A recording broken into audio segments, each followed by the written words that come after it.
வேளாண் பெருங்குடி மக்களின் கோரிக்கையை ஏற்று வைகை மற்றும் அமராவதி அணைகளிலிருந்து நாளை முதல் தண்ணீர் திறந்துவிட முதலமைச்சர் செல்வி ஜெயலலிதா உத்தரவிட்டுள்ளார்.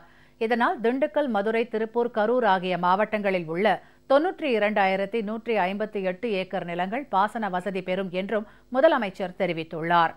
முதலமைச்சர் செல்வி ஜெயலலிதா இன்று வெளியிட்டுள்ள அறிக்கையில், தேனி மாவட்டத்தில் உள்ள வைகை அணையிலிருந்து பெரியாறு பாசன பகுதியில் உள்ள இருபோக பாசன நிலங்களின் முதல் போக பாசனத்திற்கு தண்ணீர் திறந்துவிடுமாறு வேளாண் பெருங்குடி மக்களிடமிருந்து தமக்கு கோரிக்கைகள் வந்துள்ளதாக தெரிவித்துள்ளார்.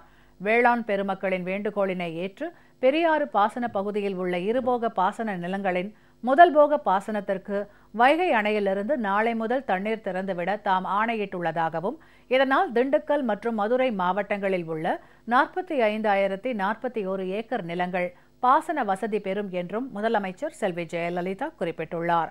திருப்பூர் மாவட்டத்தில் உள்ள அமராவதி அணையிலிருந்து பழைய ஆயக்கட்டு பாசன பகுதிகளுக்கு பாசனத்திற்காக தண்ணீர் திறந்துவிடக் கோரி அமராவதி பழைய ஆயக்கட்டு பாசன விவசாயிகள் சங்கத்தினர் மற்றும் வேளாண் பெருங்குடி மக்களிடமிருந்து தமக்கு கோரிக்கைகள் வந்துள்ளதாக தெரிவித்துள்ள முதலமைச்சர் செல்வி ஜெயலலிதா, வேளாண் பெருமக்களின் வேண்டுகோளினை ஏற்று திருப்பூர் மாவட்டம் அமராவதி அணையிலிருந்து பழைய ஆயக்கட்டு பாசன பகுதிகளுக்கு நாளை முதல் தண்ணீர் திறந்துவிட தாம் ஆணையிட்டுள்ளதாகவும் தெரிவித்துள்ளார்.